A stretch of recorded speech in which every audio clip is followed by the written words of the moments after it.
মামলা করেছে পুলিশ, খুন করেছে পুলিশ, তদন্ত করবে পুলিশ, আর এই পুলিশ চোখের মধ্যে ধুলি পড়ে আছে। সারা পৃথিবীর মানুষ যা দেখে বাংলাদেশের পুলিশ তা দেখে না। বাংলাদেশের অনেক রাজনীতিক, প্রবীণ রাজনীতিক যারা চোখে দেখে না। আমরা কোথায় যাব? আমরা কার কাছে যাব?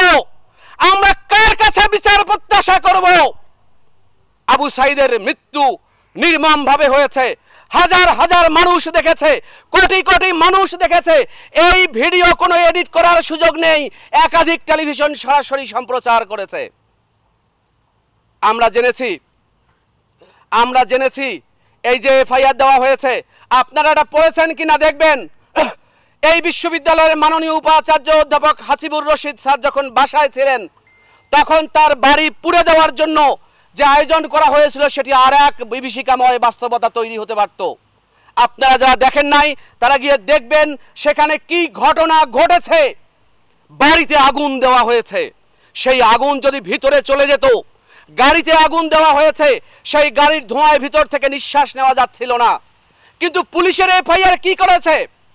আবু সাঈদ যখন তার মৃত্যু ঘোষণা করেছে 3টা 5 মিনিটে, তখনও তো এই বিশ্ববিদ্যালয়ের কোনো শিক্ষার্থী আন্দোলন নিয়ে ভিতরে প্রবেশ করে নাই।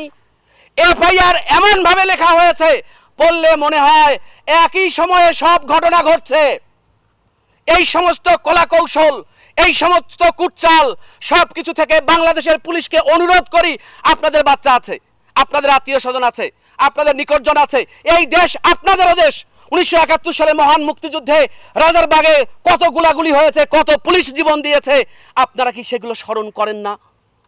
আমরা আজকে যারা মহান মুক্তিযুদ্ধের কথা বলি, 30 লাখ মানুষের জীবন বিনিময়ে যে বাংলাদেশ হয়েছে, আমার কোনো নৈতিকতা বোধের দরকার নেই, কোনো ধর্মীয় চিন্তার দরকার নেই।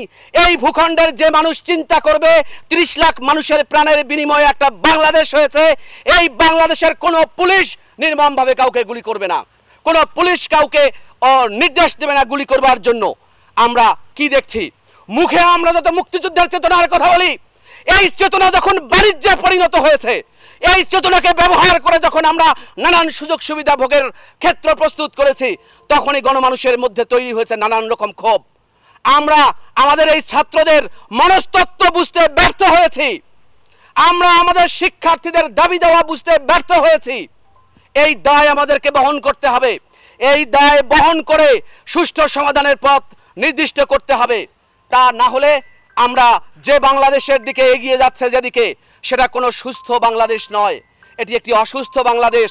আমি এখানে একটা কথা বলতে চাই। আমি যখন রাজশাহীতে পিএইচডি করি, আমার 1 বছরের বাচ্চা অসুস্থ ছিল, তখন সে হাসপাতালে, আমি যখন রাজশাহী মেডিকেল কলেজের পাশ দিয়ে আসি, তখন একটা ছোট্ট বাচ্চাকে এক বাবা সাদা কাপড় দিয়ে মুড়িয়ে নিয়ে যাচ্ছিল। আর এই দৃশ্য দেখার পর আমি কাঁদতে কাঁদতে ঢাকায় গিয়েছি। ঢাকায় গিয়ে সন্তানের মুখ দেখার পর আমার মনে হয়েছে, না, আমার সন্তান ঠিক আছে। তাহলে আজকে যাদের সন্তান এই আন্দোলন করছে, যাদের সন্তান গুলি খেয়েছে, যাদের সন্তান এই লড়াইয়ের মধ্যে আছে, তাদের বাবা মায়েরা কি ভাবছে? তাদের বাবা মায়েরা যে কোনো কোথাও কেউ মারা গেলে নিজের সন্তানের চেহারাটা দেখছে, যে কোনো কোথাও গুলিবিদ্ধ হলে, বন্দী হলে নিজের সন্তানের চেহারাটা দেখছে। তার মানে বাংলাদেশের কোটি কোটি মানুষ ভালো নেই।